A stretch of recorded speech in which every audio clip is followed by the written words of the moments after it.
Sir as a mechanical engineer can I apply for this to Pakistan army और only in Pakistan navy? Yes, mechanical engineer EME corps में होते हैं, आप apply कर सकते हैं एज एंड वैन निकले, उसमें कोई इशू नहीं है। नेवी में तो आपने ऑलरेडी लिखा हुआ है कि आपको पता है, तो आर्मी में भी होते हैं। Sir can I apply in Pak army after FA? Yes, FSc के बाद अगर आप मेल जेंडर हैं तो पीएमए लॉन्ग कोर्स के लिए आप अप्लाई कर सकते हैं, कोई उसमें हर्ज नहीं है। उसमें आपकी प्री रेक्विजिट या बेसिक क्वालिफिकेशन जो है वो वाली होनी चाहिए जो रिक्वायर्ड है उधर। अच्छा सर, लड़कियां डायरेक्ट शॉर्ट सर्विस कमीशन में अप्लाई कर सकती हैं क्या? अच्छा, लड़कियों के लिए मैंने बताया था कि लड़कियां एज ए ऑर्डिनेंस कोर में आ रही हैं, एएससी में आ रही हैं, ईएमई में आ रही हैं, इंजीनियर्स में आ रही हैं, एएमसी में आ रही हैं, मेडिकल कोर में, सिग्नल्स में आ रही हैं, आईसीटीओ एक डिपार्टमेंट है हमारा जिसमें ये सॉफ्टवेयर इंजीनियर की होती हैं उसमें हैं। तो ये डिपेंड करता है बेटा कि आपकी डिग्री किस में है, ग्रेजुएशन किस में है, उस लिहाज से अगर इनमें से आया तो वो तो you are very much eligible for that.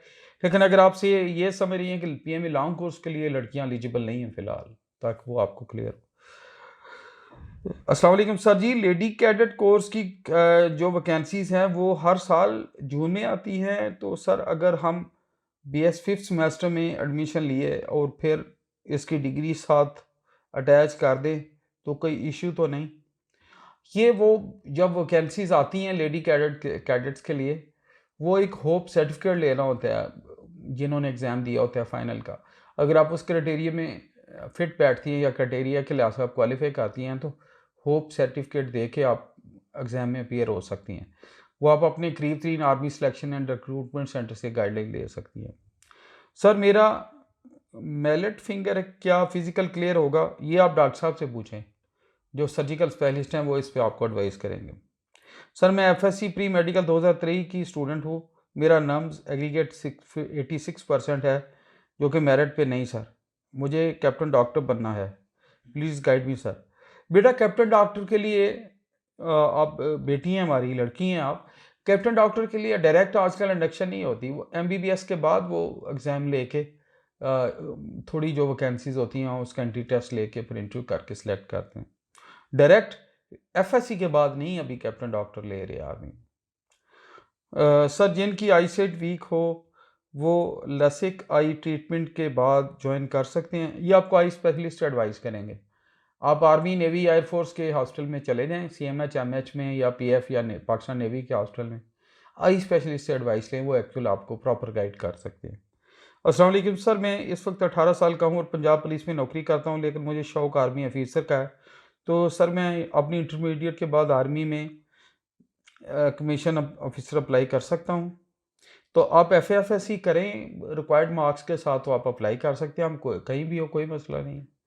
अगर आप उस एज लिमिट में हैं और एफएफएससी में आपने अच्छे नंबर लिए हैं जो कि उस परसेंटेज में फॉल करते हैं, तो ये आपकी प्रीवियस गवर्नमेंट की सर्विस की वजह से कुछ कंसेशन भी एज में आपको हो सकता है एज पर रूल्स, तो army selection and recruitment centre से आप पूछ सकते हैं।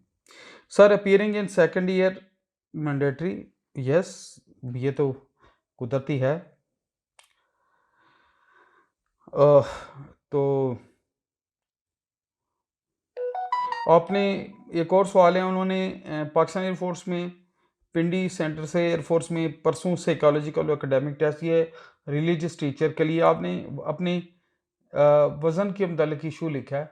वज़न वेट जो होता है वो एज़ पर बीएमआई जो आर्मी सिलेक्शन या PF initial test selection centre पे जो डॉक्टर साहब होते हैं वो आपको एडवाइस करते हैं एज़ पर बीएमआई के लिहाज से। तो जो उन्होंने रिड्यूस करने की अगर कोई आपको लिमिट वगैरह दी है तो उसको आपको वो कंट्रोल करना पड़ेगा, क्योंकि उसके अलावा आपके लिए शायद मुश्किल हो जाए थोड़ा सा।